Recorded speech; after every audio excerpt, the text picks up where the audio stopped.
We are really, really happy to have a Cal Tech grad and have a Los Angeles resident come all the way up here to Northern California to share his wisdom. So give a big welcome to Bill Gross. There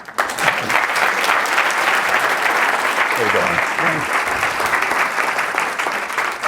Well, thank you very much for inviting me here. It's an honor to be here. I'd like to talk to you both about entrepreneurship and about my dreams for powering the planet sustainably. I've been starting businesses all my life, ever since I was 12 years old. I'd like to share some of the painful lessons I've learned over those years with you. And at the same time, hopefully inspire more of you to take an entrepreneurial path because of how ridiculously rewarding that can be. Well, first let me go back to 1973.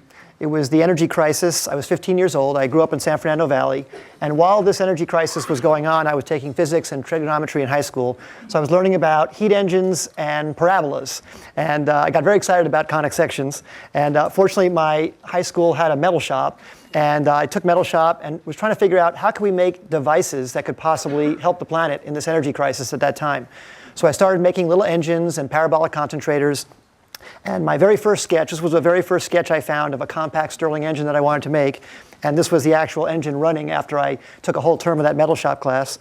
And I took that engine and I took a little parabolic concentrator that I made to be able to make it run off the sun. And I started making plans and kits for them. And I actually started my first business then, a little company called Solar Devices. And I took out ads in the back of Popular Science magazine and Scientific American magazine, little $29 classified ads. But I sold these $4 plans. And I sold 5,000 of them, and I sold kits, and it actually helped me pay my way through college. It was a really significant experience for me. I learned a lot about mail order. I learned about a lot about testing, and I went to go to the library then and read every single book I could on direct mail and direct marketing to try and learn how to figure out what was effective in convincing people to buy these products or not. And that turned out to be very useful for me later in my career, and I'll talk more about that. But one of the things I learned back then was to test the different ads I ran in the magazine. I would put a different address, a different return address in each ad. So it would say, Stirling engine kits, A gross, and then try these new parabolas, B gross. And that way I could check from which magazine it came from and actually compare from the cost of the ad to how many, early version of click-throughs to try and figure out which ads were getting more response rate, because I was really, really concerned about minimizing my costs and maximizing my sales. That was a very, very valuable experience for me. So then I got into Caltech. And I continued the business when I was there. And I was selling these kits and plans from the student houses there and from the labs that I was able to use at Caltech to improve my designs. But by the time I graduated in 1981, the price of oil had completely collapsed. There had been all kinds of cartels formed to drive down the price and stop all interest in renewable energy. All the research stopped, all the interest stopped. And fortunately, when I graduated, there was no interest in energy, but it was the year the IBM PC came out. So I ran down to my computer land in Pasadena and bought an IBM PC. And taught myself to program. And I had a 15-year detour in software products. I really, really loved what was possible with that. And I'll try and abstract some lessons from some of the things I learned on that as well. So I started making a whole bunch of different software products. The very first one was the CPA Plus product. It was a product that worked with Lotus 123, which had just come out at the time. And then after that company I started got acquired by Lotus. I made this product, Lotus HAL, which was a natural language interface to 123. I really wanted to enhance the power of 123, reach more users. Then I made a search product called Lotus Magellan. And then in 1991, my son started kindergarten. He was 5 years old at that time. And I got really passionate about making sure he fell in love with learning. I was worried about that. I had a wonderful fourth grade teacher that made me become very passionate about learning. And really was a turning point for me. I was worried that he might not have that teacher. So I wanted to try and make software that could do that. I'd seen this product, this amazing product in 1991. We might have even been at the conference together. I think it was Stuart Alsop's Agenda conference. Someone demonstrated a product called Multimedia Beethoven. It was a really, really amazing product at the time. It was a CD-ROM product with a HyperCard stack on a Mac. It was really, really incredible at how beautifully it was able to express the power of Beethoven's Ninth Symphony. And I said, if this product could move me that much, relatively jaded individual, if this multimedia product could have that much impact, you could probably do that for children with educational software. I'd like to do that for my son and his generation and try and make an impact there.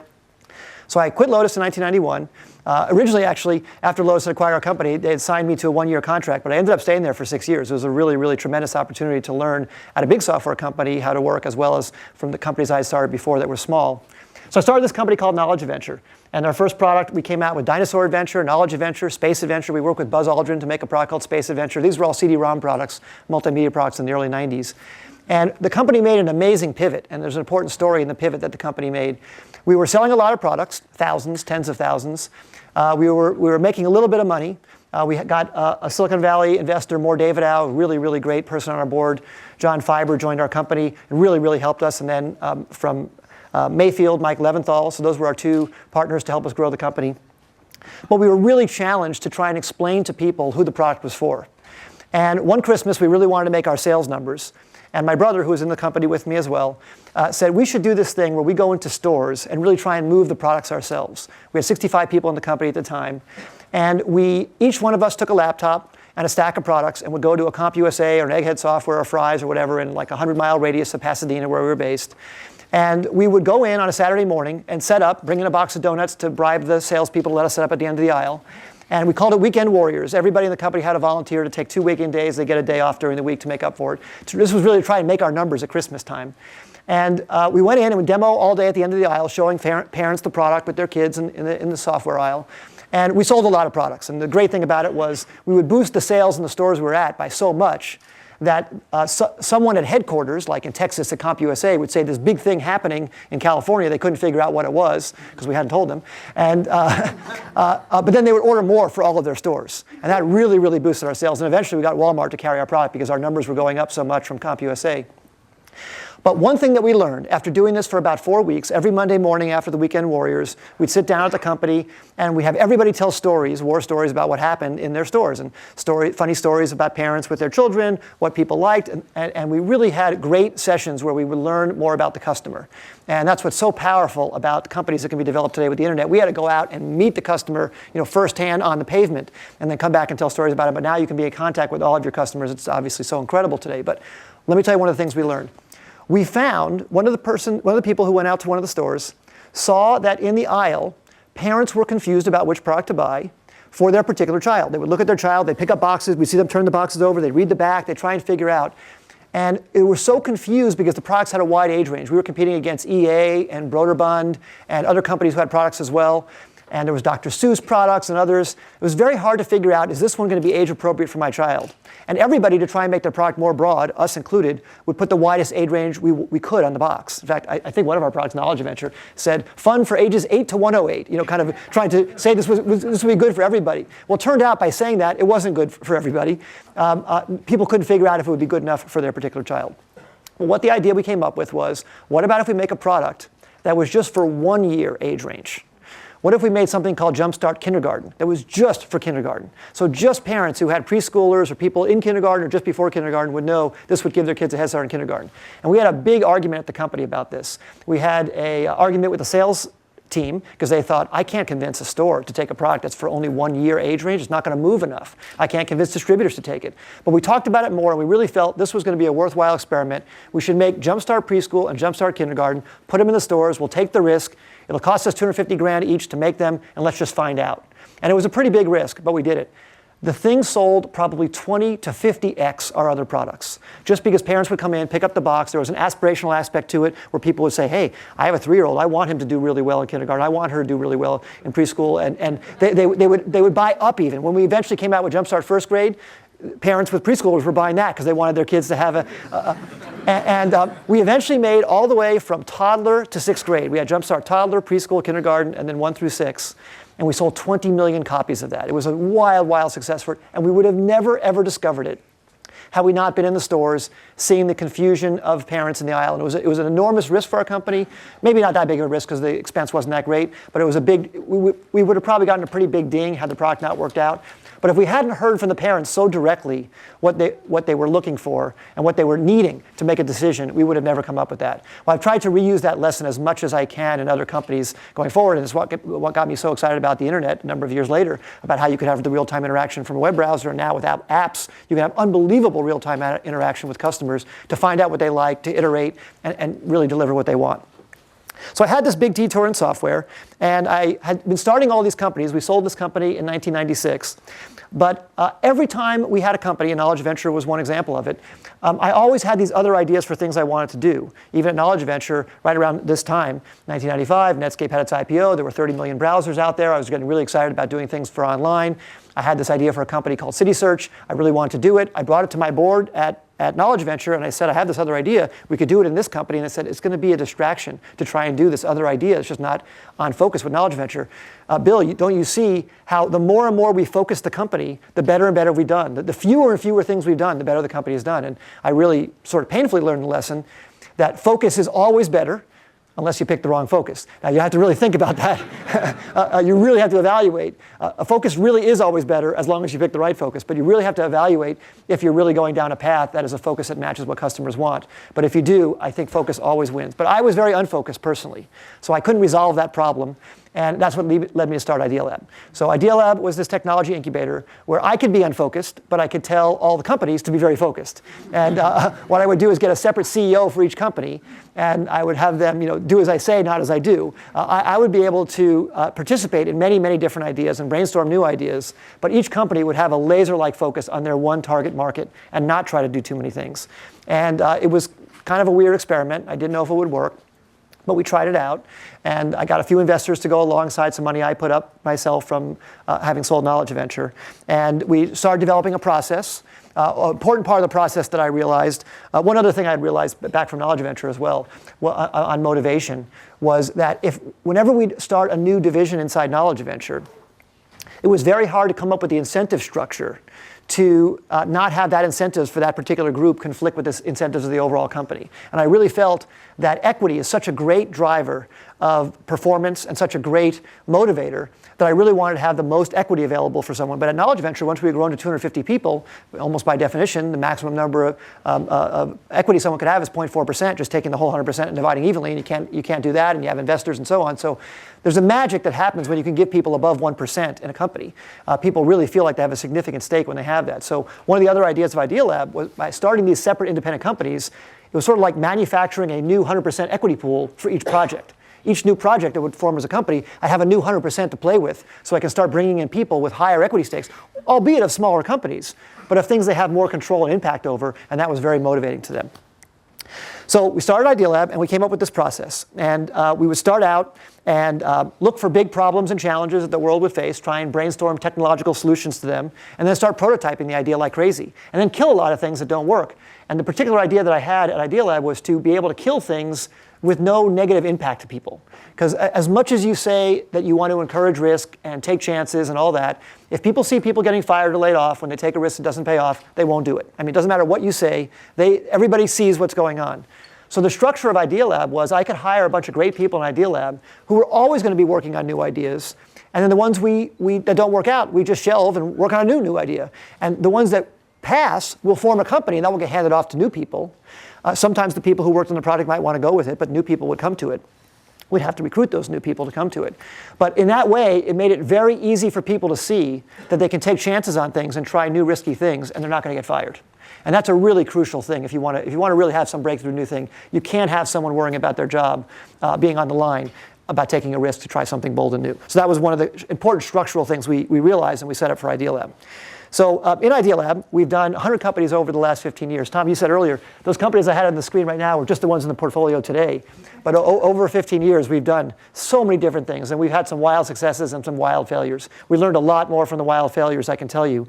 One of the most impactful companies we had was a company called GoTo. I told you our first company was CitySearch.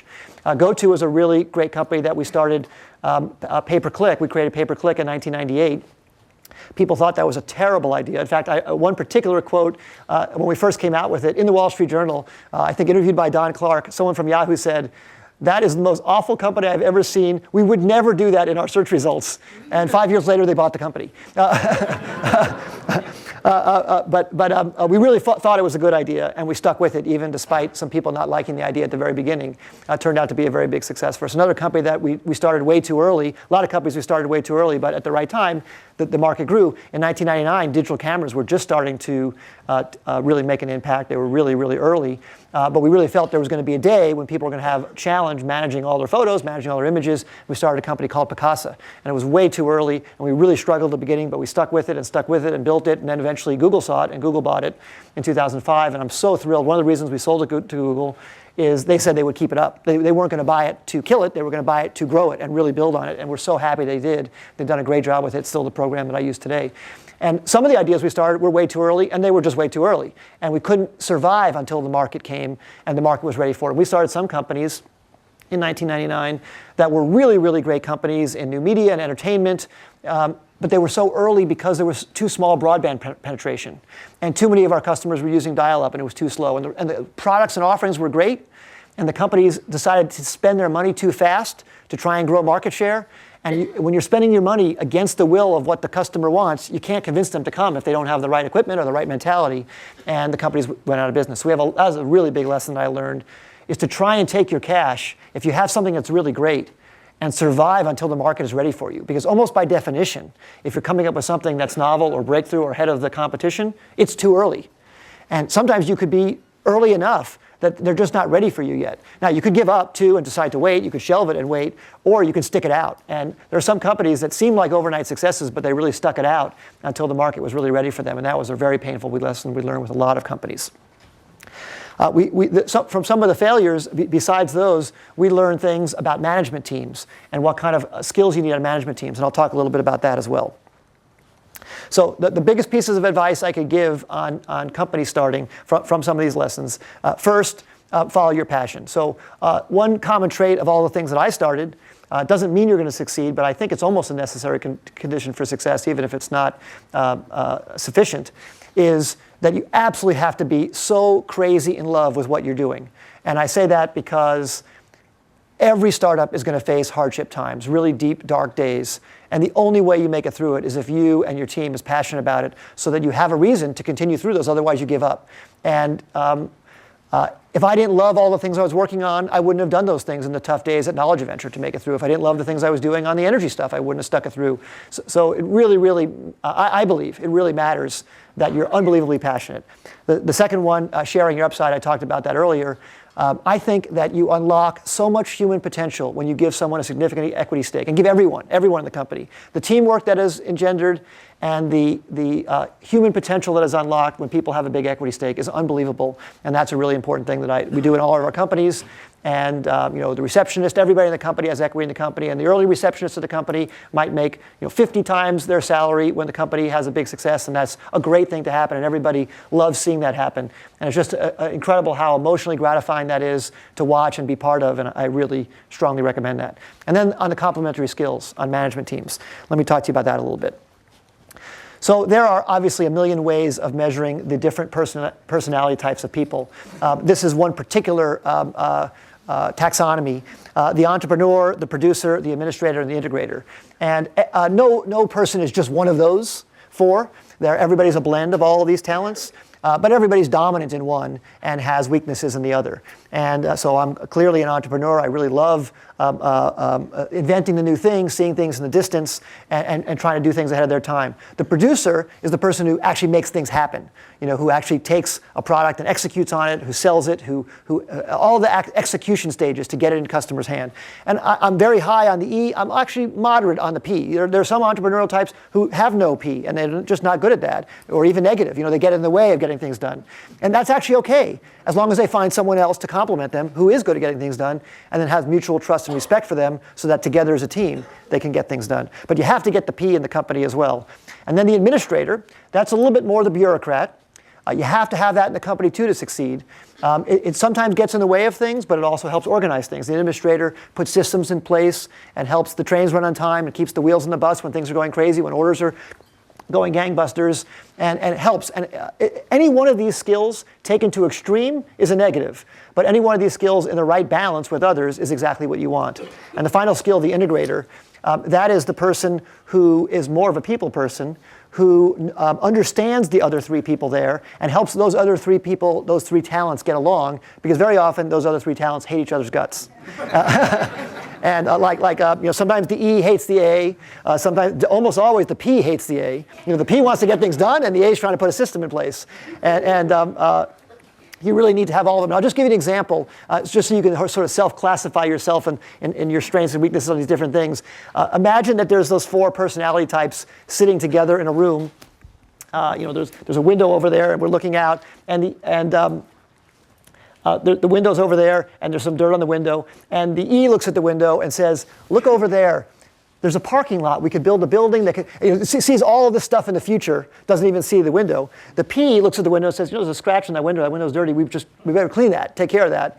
The A looks at the window and says, we could make a form, and people could fill out when they see something wrong, and then they'll turn that in, and that will go in a queue, and then we'll get that taken care of. And, and the I looks at that and says, I wonder what those 3 people are thinking. It really is true. There are many people, I don't do it enough on the I have some I, but not enough.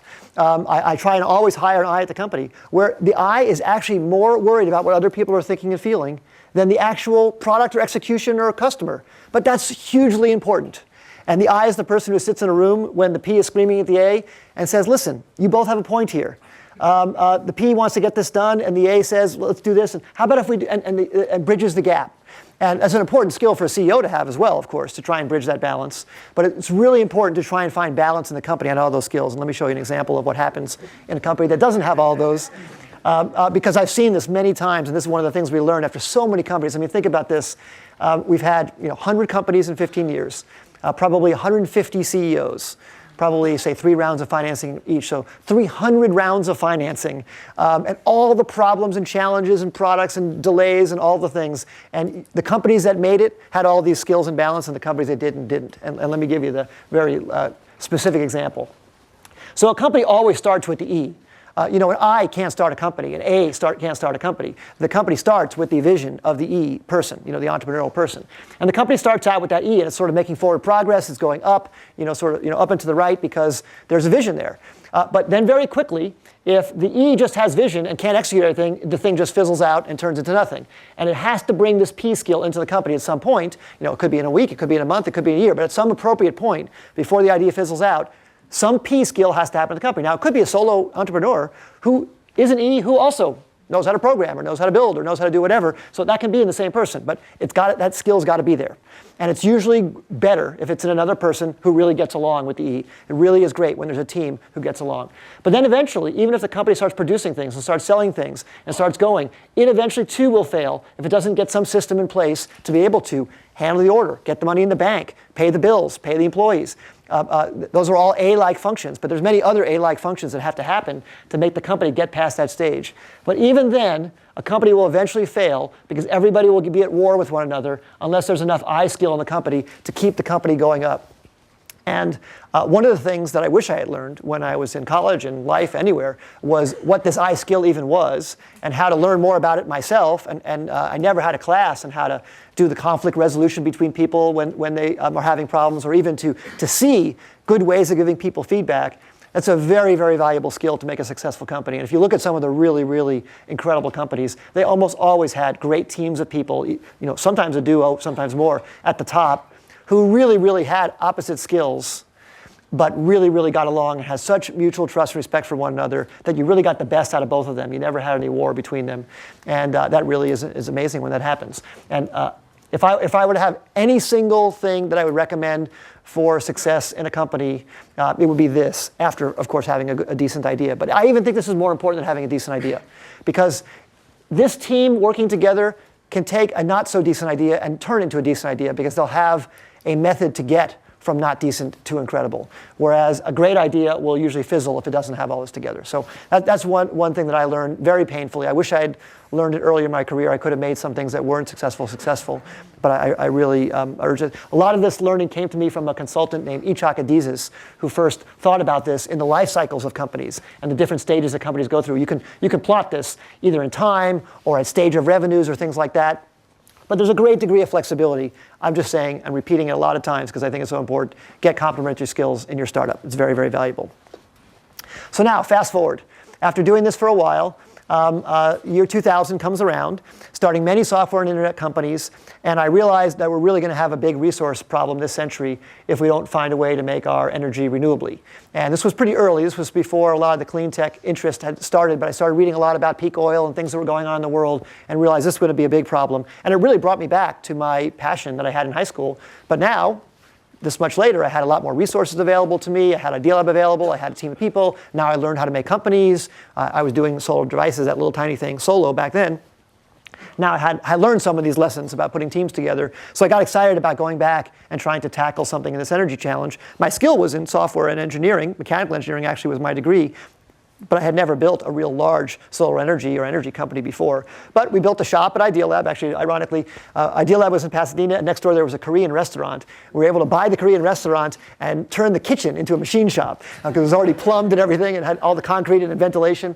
And that machine shop was where we began working on the solar energy research. And let me tell you why I thought it was such a big problem that the world was facing in energy and why it's been great, the movement that's been made, but how much has to happen in this next decade.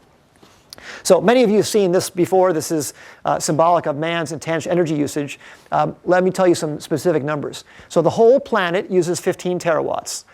In continuous use, 24 hours a day, 15 terawatts are being used to provide the energy to all of humanity. If you divide that 15 terawatts by about 7 billion people, you get about 2,200 watts per person. So every single person alive on the planet is using 2,200 watts all day long, 24 hours a day, to power our lifestyles. Now, those of us in this room are using a lot more than 2,200 watts. Many people in deep parts of India are using 50 watts. So those of us in this room are probably using more like 10 to 20,000. And if we fly a bunch, probably more like 30,000. And if we use a lot of air conditioning and drive a lot, maybe more like 50,000. So 50,000 watts all day long, just making our lives comfortable. And we're mostly burning stuff to do that. And just to get a sense of the energy, a typical family has 24 horses running for them at full out all day long producing energy if you just convert it to horsepower. Just to give you a sense of, we don't really think about the energy because it's burned somewhere else to make our electricity. The fumes go somewhere else. The electrons come over copper, so we don't see any of it. The big pipelines that bring stuff over, it's mostly hidden from us. We go to the gas station, all the tanks run to ground. We fill our tanks and drive around. So we don't see it. If we were actually taking care of and feeding 24 horses constantly, we would sort of be more aware of the energy usage. But we don't. It's really, we've done a good job of making it invisible to us. Another interesting statistic on what's happened just in the last few years. In the United States, there's now 1.8 people per household and 1.9 cars per household. So we have more cars per household than we do people. And that just shows our love of, we love taking our bodies, wrapping them in 2 tons of steel and moving it somewhere else. And you think about how much energy we're doing to carry that 2 tons of steel along with our bodies. It's just unbelievable, and yet we just do it because it's relatively inexpensive. We've come up with a great way to make it not cost that much. Now, the problem is, if we run out of the stuff, it's going to cost a lot. It's going to cause a lot of resource battles, a lot of fighting. And here's why I think we're going to have some of those challenges. Jump forward to 2050, and it's estimated that we're going to need 50 terawatts. And the 50 terawatts is not so much because of population growth, because people believe the population growth is going to slow down, and we're only going to be at about 9 billion people by 2050. So even with conservative population growth, we're going to need 50 terawatts because we're lifting so many people out of poverty. And the first thing people want when they get lifted out of poverty is they want their car, and they want their plasma screen, and they want their iPhone. iPhone doesn't use that much energy, but they want all the electronics that we have and all the electricity production that we have. And if you take the number of people on the planet times somewhat closer, not quite our standard of living, but even a little bit of, you get to 50 terawatts. So there's a 35 terawatt gap between the 15 terawatts we're burning right now and where we need to get. And there's only a limited number of places that can come from. Of course, we can burn things to get there, but we're going to run out of the things we can burn. So there's only a limited number of places. And there's nuclear, geothermal, wind, tides, biomass, and solar. And each of these only can contribute about 2 or 3 terawatts. And the reason why it can only contribute that much is because you build a nuclear power plant, a gigawatt nuclear power plant, and if you built one nuclear power plant every other day for the next 35 years, you only get to a number, sort of in this order. And it takes about 7 years to permit a nuclear power plant right now, so you're not going to build one every other day. So you just can't get 35 terawatt gap from nuclear, from any of these. For geothermal, you could put a geothermal power plant at every single site on Earth where there's heat underground, and you get about 2 terawatts. So I'm not saying we shouldn't do it. You have to do it, but you don't get 35 from there. And the same thing with wind. You go to every single high wind location on the planet, put a wind turbine, every single one, and you get relatively low, 3 terawatts. Tidal power, biomass. If you go make a biomass plant, almost everywhere where we grow food, you can get to this 3 terawatts. It's still only a tenth of what we need. The sun, however, strikes the Earth with 15,000 terawatts. So 1,000 times we're using right now, 500 times the 35 terawatts we need. It's the only one that can really make up that kind of gap with a very tiny fraction. And yet, why don't we do it? It's because it's too expensive. If you go back and look, solar is the most uniform natural resource, maybe except for air and dirt, solar is evenly distributed across the whole planet. You know, the very, very top of the planet, very, very bottom of the planet, there's not much sun. But almost everywhere else, there's enough sun to do this with, and everybody gets it. You know, it's not like scarcity like other of our natural resources. The sun goes to everybody, so it's a really fair resource as well. But it's very, very hard to convert it cost effectively. It also takes a relatively small amount of land. People talk about how much land it takes, but you can power the whole United States with a square 83 miles by 83 miles. So you wouldn't put it all in one spot, you spread it around, but it's a relatively doable amount of space. And of course, you can power all of Europe with a square about the same size, actually a little smaller, in the northern Sahara Desert. So you can really practically make it happen if we could get the cost right. And the problem has been that it's been too much. Earlier this decade, solar was costing about 4 times other ways of making electricity, for example. Now it's down to about 2 times. We've made a lot of progress in the last 8 years since this chart came out, last 9 years, but it's still 2 times too expensive. So the way solar has been going so far, it's all been with subsidies. And I really believe that solar energy is just a novelty until it can beat the price of fossil fuels without subsidies. So there's a lot of interest around the world, but the governments don't have the money, and the amount of money is too great to be able to subsidize the gap between the cost of fossil fuels and solar. But once you cross the price of fossil fuels with solar, then it will take off wildly, because then it will be an enormous profit opportunity. I mean, even if you beat the price of fossil fuel generated electricity by 1/100th of a cent, that would be unbelievable.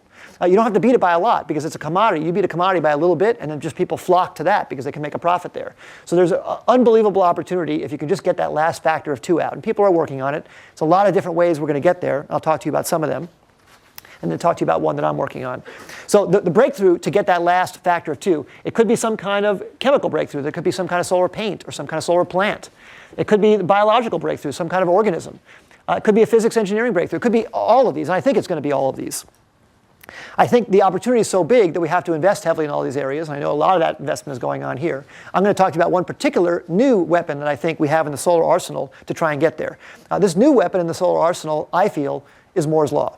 And let me talk to you about some other resources and their trend lines. If you look at coal, it's going up. Oil's going up. Natural gas is going up. Steel, gold, metals, everything. Food, corn, rice, everything's going up. The one thing that's going down consistently over the years, the price of computing power is going down so much while everything else in the world is going up, because everything else is a scarce resource, and computing power, the way we've been able to use our brain power to fit more in less space means that cost is going down so dramatically.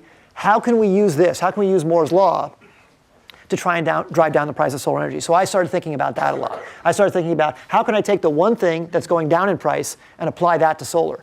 You can't apply Moore's Law to PV panels, to photovoltaic cells, because PV panels don't have microprocessors on them or in them. They're not taking advantage of the density that Moore's Law brings. They're taking advantage of maybe a slight reduction in cost of silicon, but that's again a natural resource that's not going down. PV cells are based on area of usage. You just need a lot of area. Well, that means you have to use all the heavy, intensive energy process and chemical process to make the cells on a large area basis. Well, we need to come up with some way to apply Moore's Law that doesn't need the area, some way we can use a small microprocessor to leverage against something that's big. So that's what I started working on. I took a look at a taxonomy of all the different types of solar things. And over here on the left, you have photovoltaic techniques, silicon panels, thin film panels, concentrated PV panels, and over on the right, solar thermal. And you have dishes and troughs, parabolic troughs, and linear Fresnel concentrators and power tower.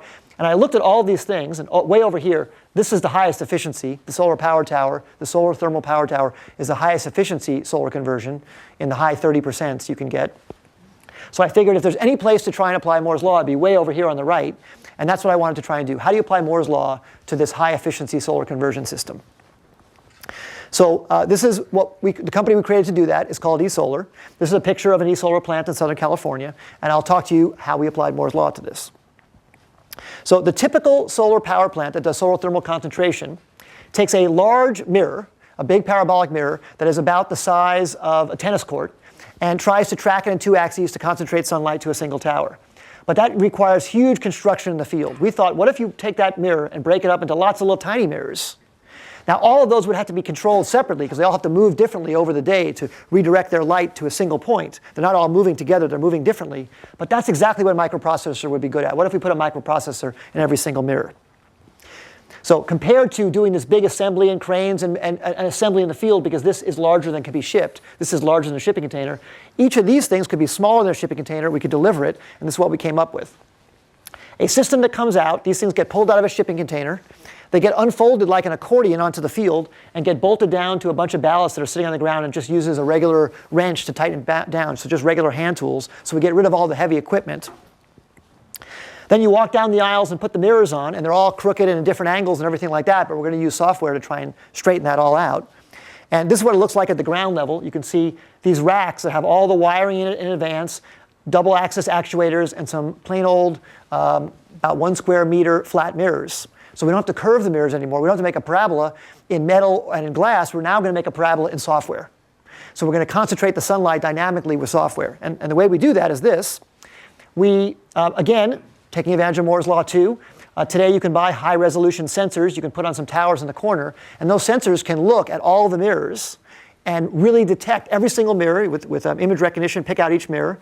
With a GPS time clock, figure out the time of day and where the sun is, and look at the reflected beam coming out of each mirror, and in real time compute the angle of every mirror, and we can do it at way, way higher precision than you ever could by surveying where the mirror is the way it's been done in the past. Now, it requires a $2 microprocessor in every mirror, but a $2 microprocessor is now negligible and an off-the-shelf product that, even 10 years ago, it would have cost $5,000 per mirror, and you couldn't have done it. But today it costs $2. So it's just unbelievable what has happened that Moore's Law allows this to take place.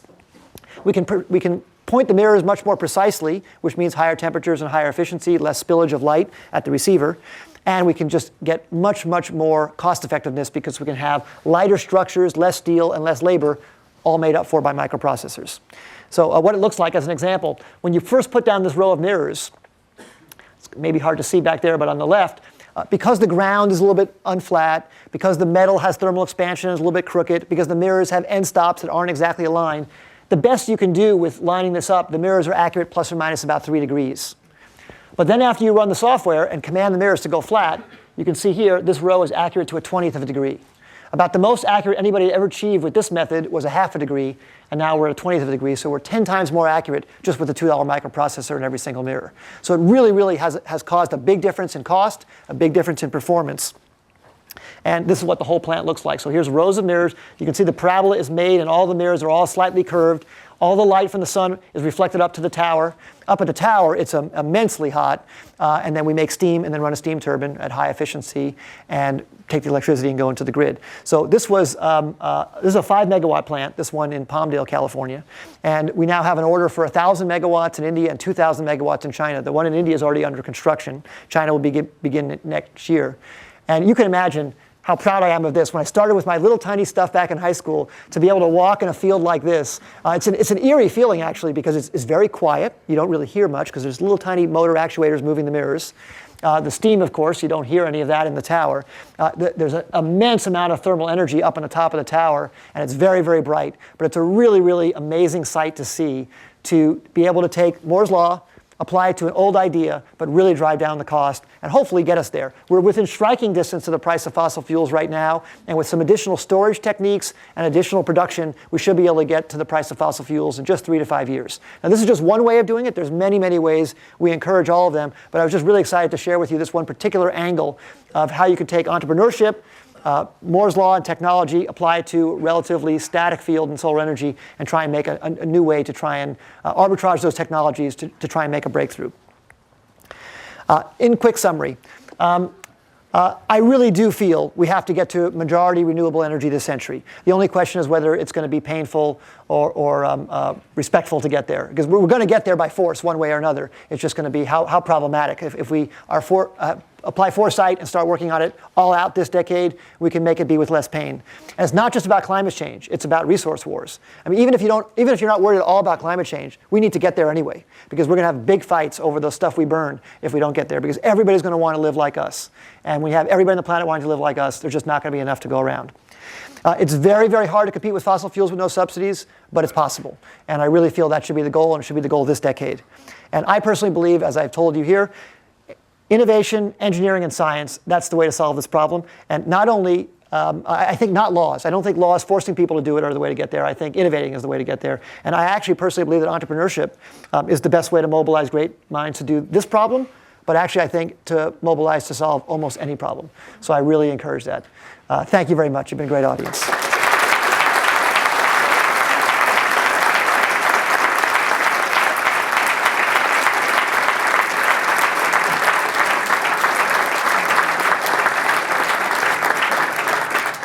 Well, it's really an honor to be here, and I'd love to answer any questions that I can for you on any front, on energy, or on entrepreneurship, starting companies, challenges we had, anything. Yes? Yeah, what do we do about the problem of currently the concentration of wealth? And would this industry be able to work against that, or is it going to be more of the same? Question on concentration of wealth. I think this industry actually can combat that. My belief is that it would, because the resource is so distributed. The system has to be put where the people are. So unlike other wealth, which is concentrated in a country, and then someone hoards it and then throttles it out to people by selling it around the world, rare earth metals or oil or anything, this has to be placed where the resource is, where the people are. So I hope that this would lead to a more even distribution. I'm not sure that it will, but I hope that it does. Yeah, over there. Yeah. Sorry, me? Yes. Oh, okay. First, I just want to say that it was really cool just to get the presentation. I actually used the Jumpstart stuff. Oh, great. Oh, wow, that's a... So when I saw it up there and when I read about it... Oh, that makes me feel really great. I hope you enjoyed it. I mean, I'm at Stanford now, so... Yeah. we didn't put that in the box. Use Jumpstart, get into Stanford. But I just also wanted to say, so I was reading about Idealab. I'm in the MSNE 178 class, and we have a discussion before each of the speakers come in, and one of the questions that kept coming up was the fact that Idealab is kind of like something between a venture capital firm and a startup incubator. And the one big difference is that you guys don't take outside ideas and kind of come up with your own ideas. And I guess I was wondering, obviously it's been successful so far, especially since a lot of the companies that have been shown in the slides have been acquired or have done well for themselves. But I was just wondering, do you ever think that, or do you think that that's a competitive advantage, that you don't take outside business proposals, that you don't spend the time that VCs do meeting entrepreneurs? Or do you ever feel that idea generation becomes stagnant with only the staff at Idealab? Question about the idea generation and taking ideas from the outside. I actually think it's a competitive disadvantage that we wouldn't take ideas from the outside and meet outside entrepreneurs. So we're actually starting to do that more. The reason we did it was not because it's smart or not. It's just we had more ideas we wanted to do than we could find people to do. It's been my problem all my life that just every week we're coming up with a new idea. We would do 52 companies a year if we could. And it's just finding talent to execute on those ideas that is the bottleneck. So we are having people come to us from the outside with ideas. Sometimes that idea merges with one of ours. Sometimes we'll fund that company separately. But I really think of what we do as we're really trying to be more of a lab where we can do it, where we have the chance, just because we like it. I'm not saying this is a good business model. We love doing it. We love being in the part of experiencing new idea generation, trying them out, and seeing what works and doesn't work. That's just fun to us. And the other aspect that we're trying to do is we're trying to make a big impact. So we actually are looking probably in our criteria for going forward with an idea. Will this idea be something that someone else would never have done? Because then we can make more impact on the world. We'd rather do something. Sometimes we come up with ideas. It's a great idea, could test out as a business model, but it's sort of close to what other people are doing. So even if we can make an okay business, it's just not interesting enough for us. Again, that's just our choice. So we try and judge on impact, not ROI, sort of impact ROI. And we try and find ways to meet great people who can help us do the things that we think will have big impact. On idea generation in the idea sense, I mean, do these just come to you, or do you have a methodology that you follow? A lot of them are things that I personally want. I mean, I really have to say, like even pay-per-click was something that I personally wanted because we had other companies that were trying to find ways to market more effectively online, and I needed that as a way. So many of the things that we do are things that we find a need for, that we see there's a big need, at least for us, because we feel it's very hard to predict what someone else might want. But to talk a little bit more about the idea generation part, well, we have regular brainstorming sessions. We have 50 people in Idealab. There's about 15 people, the core, who really are involved in the brainstorming. We have these sessions. A lot of ideas we come up with we can't carry out, but we patent things. Still, maybe they'll get useful later. We bring in outside people to brainstorm with us. I've had a brainstorming session with Nathan Mervold and Intellectual Ventures to try and brainstorm new ideas. But what I mostly do is I just read everything. So I'm just always reading everything and looking at what's going on and seeing what else people are doing and trying to find new ways to combine different things that I see happening with a new technology that I see to try and do, with this technology and this problem and this, there's something new there. And that's the way I try and come up with them. Back there? Can you talk a little bit more about the methodology you use to compare various ideas that you generate? To air? How do you compare? Compare. How do you objectively compare ideas? Yeah, no, that's a good question. A question about how do we objectively compare ideas. It's very hard. And it's very emotional, for sure. Now, because I said one of our metrics is impact, sometimes we look at two ideas, one that has a better business opportunity, but we look and we say, I think this is going to change the world more. It's going to be better for people, better for humanity. Let's do that. We have a company we started called Duron Power. And it's a company that is making very small-scale solar solutions for villagers in India and Africa. It's a little $99 product with a solar panel and battery and lighting and cell phone charger and fan. And we're not going to make very much money on that. We're selling it for maybe a few dollars more than we make it for. But if we can have 1 million families have that, it will have a great impact. So we chose to go with that one, even though it wasn't maybe the best economic one. So measuring that is one way. The other way we try and compare is we do business models and projections and forecasts. We, of course, do that. We do focus groups. We test on people. The thing we really like to do, and probably the thing that, I don't know if we're known for this, but it's the thing that I'm most proud of what we do, is we try and find ways to come up with the absolute minimum viable product and test it. And I think you guys have heard that variation of that theme before, but I'll give you one specific story. So one thing that I wanted, going back to things I want, it was like 1997 or 1998, I think, and people were starting to use credit cards online. Amazon was taking off, but still a lot of people were scared about putting credit cards online. And I wanted to get a new car, and I didn't want to go to a dealer. And I just hated the hassle of going to a car dealer. I've been so messed up by all the lies and everything that I got from going to a car dealer. So I wanted to go to a website, and I wanted to do the whole transaction on a website, and I wanted the car to show up at my house in a flatbed truck. And I thought that's the way the whole transaction should occur. But I told people that idea, and they said, that's crazy. I don't think people will do it. People aren't going to buy a car online. No one's going to use a credit card. No one's going to put a deposit of $1,000 down without seeing the car. And I said, yeah, I think they will, because I'll do the research, and I'll figure out what car I want, and I know what I want, and I'll configure it, and I just want to buy it. So that was the concept. It was called Cars Direct. And we had a lot of disbelievers. But we had a budget of $100,000 in 90 days. I gave a particular CEO that we found a budget of $100,000 in 90 days to see if someone wants to buy a car online. And the idea was to make a website where you could configure some cars, and we'd see if people would put in a $1,000 deposit to do it. And then if they did, we would sell them the car. And he kept on coming back into me, 30 days in. Okay, we're talking to car dealers about this and getting supply. I go, what are you talking to car dealers for? I just want you to make a website. And he's talking to find out how to become a dealer for Ford and a dealer for Honda and all that. We're not going to do that. We're just seeing if someone wants to do it. And then he'd come back in 60 days and, well, I'm working on this. And I kept, on the 80th day, I said, just put the site up. And if someone buys a car, put it up at the end of the day. If someone buys a car by the morning, we'll turn the site off and we'll go buy them at the Honda Auto Mall down in Monrovia, and we'll deliver the car to them. We are not trying to actually sell a car. We're trying to. So he finally put the site up on one Thursday evening. I remember coming in on Friday, and he came up to me excitedly. We sold 4 cars. I said, hurry up and turn the site off.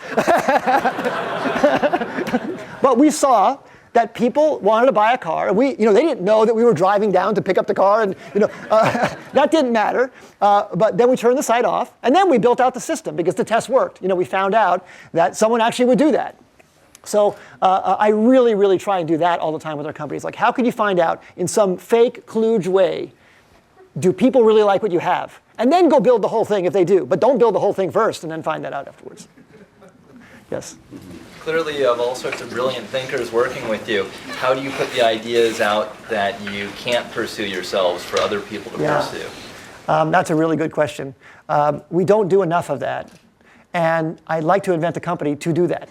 I would like to invent a company that could allow people to come together around ideas and sort of self-organize around ideas that we come up with or that other people come up with. And I'm thinking about that right now. It's in the early stages, but stay tuned. There might be some way to be able to do that.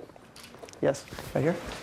So, talk about knowledge ventures. Yes. So I was curious, you mentioned you decided to eventually sell it. So was that, can you describe what was like, when your first company you start, you feel very passionate about it. It's almost like it's your baby. So was it hard to make that decision? It's always hard to make that decision. And it's hard now that we have Idealab, where sometimes a company grows up and moves out of our building, and it's sad. I mean, it's our baby, but I've experienced that with my kids now, so I've experienced that with our companies. It's a lot like that. With Knowledge Adventure, my brother took over for me, so I felt like it was in good hands. And I really, really wanted to try this Idealab experiment. I really wanted to try this thing where you could do multiple companies under one roof at one time. I'd always been starting companies in my life in series, and I wanted to try doing it in parallel. And because my brother was there to take over for me, it was a great way to make it happen.